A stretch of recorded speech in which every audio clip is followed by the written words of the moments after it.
बिस्मिल्लाहिर्रहमानिर्रहीम। तसलसल से जो वीडियो मैं बना रहा हूँ और उसमें शॉर्ट इंट्रोडक्शन दे रहा हूँ, एनर्जी ऑप्टिमाइजेशन है। तो ये इंट्रोडक्शन है, सिंपल एक introduction to electrical energy optimisation. तो इसका जो प्राइमरी ऑब्जेक्टिव होगा वो determine ways to reduce energy consumption per unit of product, कि एक प्रोडक्ट पे आप कितनी इलेक्ट्रिकल एनर्जी इस्तेमाल कर रहे हैं, तो ये ऑपरेटिंग कॉस्ट भी आपकी कम हो जाएगी। और इस हवाले से अगर आगे चले तो कुछ जनरल इंटरनेशनल प्रिंसिपल्स हैं जो टोटल एनर्जी मैनेजमेंट के में क्या हमें देखना चाहिए।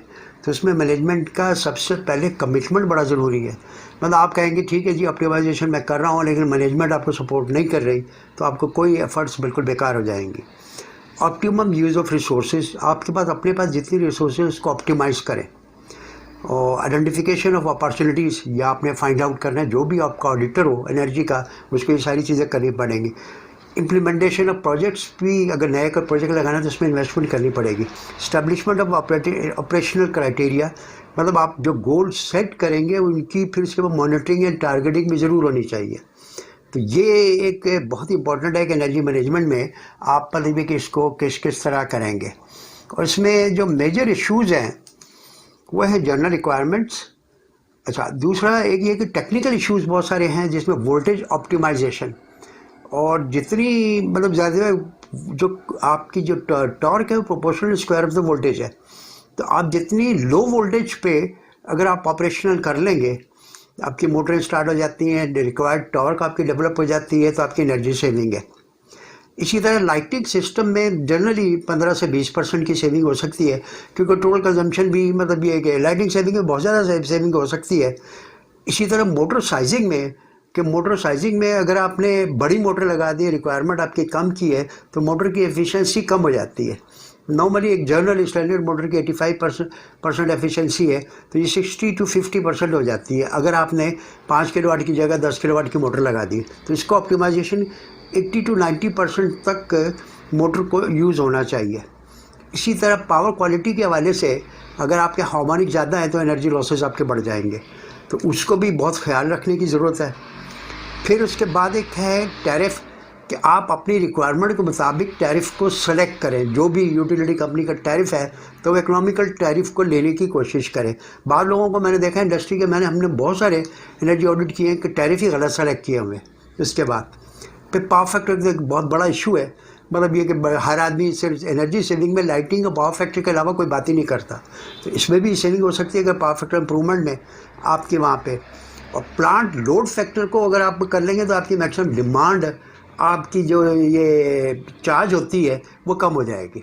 एक प्लांट पे तो मैंने देखा है कि उनका 6 मेगावाट का मतलब ये कि मैक्सिमम डिमांड आ रही थी, और लोड फैक्टर इंक्रीज़ करने से वो 2.5 मेगावाट के करीब आ जाती थी।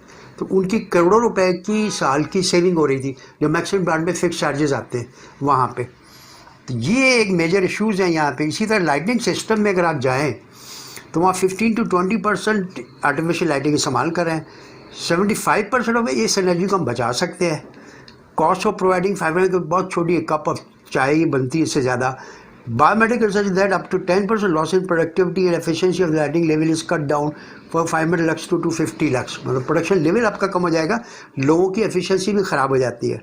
इसी तरह अगर आप आगे जाएँ तो ये मैं एक स्लाइड आपके सामने रख रहा हूँ पावर क्वालिटी की, इसमें देखें पावर क्वालिटी अगर आपके जितने नॉन लीनियर लोड्स हैं, VFD, UPS, computer, photostat machines का बहुत ज़्यादा सामान हो रहा है, तो ये पावर क्वालिटी आपकी प्योर साइन वेव नहीं रहती। तो इसमें अब हार्मोनिक्स लेवल को एक क्लास 1, क्लास 2, क्लास 3 के हवाले से मेरी अगर वीडियो भी अब देखेंगे हार्मोनिक लिमिटेशंस। इसी तरह मोटर साइजिंग में भी मैंने एक वीडियो बना रखी है, आप वो भी देख सकते हैं। तो लिमिटेशन ये 5% से लेकर 10% तक होती है। डिफरेंट एनवायरनमेंट के हवाले से ये लिमिटेशन से चलती है। अब पावर क्वालिटी में ये देखें, अब इसमें एक रेक्टेंगुलर सप्लाई वोल्टेज आप UPS ख़रीदते हैं तो उसमें 20% इंक्रीज इन लॉसेज हो जाते हैं, इसलिए साइन वेव APMs आप हमेशा ख़रीदें। Transformer losses increase to 10 to 15%। Supply voltage with THD level 10% result in additional 6% losses. De-rating generator will be 10% where overall load of non-linear characteristics is 30%. Increase in capital cost due to oversize of the equipment. मतलब ये power quality general scope of energy audit में हम ये करते हैं कि सबसे पहले एक हिस्टोरिकल एनालिसिस करते हैं, जिसमें एक लोड फ्लो स्टडी जो हो जाती है, जिसमें परचेज पावर और ओन जनरेशन का आप पूरा हिसाब लगाते हैं। इस हिस्टोरिकल एनालिसिस के हिसाब से प्रोडक्शन से कोरिलेट करके आपकी कंजम्पशन निकालते हैं।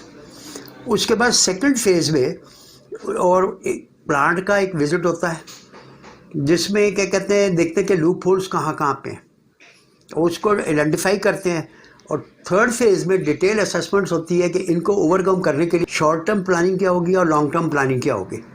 इस हवाले से अगर हमने देखा है तो यहाँ पे बहुत लोगों की मतलब बड़ा अब एनर्जी सोल्यूशन, आप बिजली महंगी से महंगी होती जा रही है, तो इसके अलावा कोई हल ही नहीं हमारे पास कि आप एनर्जी को ऑप्टिमाइज़ करें। और मैंने देखा है कि 90% लोग एनर्जी का वेस्ट बहुत ज़्यादा है, हमारे यहाँ बहुत ही ज़्यादा वेस्ट एनर्जी ऑडिट है। इसलिए अब ये देखें, इस स्लाइड में मैंने फेज़ 1, फेज़ 2 और फेज़ 3 में इसको डिवाइड किया है, और उसमें सारी चीज़ें इसमें आ गई हैं। मोटर साइजिंग भी है, मोटर सिलेक्शन भी है, मोटर का ड्राइव सिस्टम भी सेलेक्ट करना बड़ा ज़रूरी है क्योंकि आपके लॉसेस बढ़ेंगे। पावर सप्लाई ऑप्टिमाइजेशन में पावर क्वालिटी बहुत इंपॉर्टेंट है। इस तरह लाइटिंग सिस्टम में आजकल एलईडी का बड़ा शोर है, मतलब आप इकोनॉमिकल फिजिबिलिटी बनती है तो बड़ी सेविंग हो सकती है आपकी।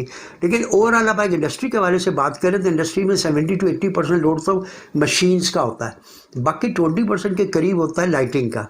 तो अपनी प्रायोरिटीज़ उसी हिसाब से सेट करें, उसमें ज़्यादा कंसंट्रेट करें कि जिसमें ज़्यादा सेविंग हो रही है। तो ये एक छोटी सी मेरी एक प्रेजेंटेशन थी। मैंने कहा कि आप एक छोटा सा मैं एक आइडिया दे दूं एनर्जी ऑप्टिमाइजेशन का। शुक्रिया।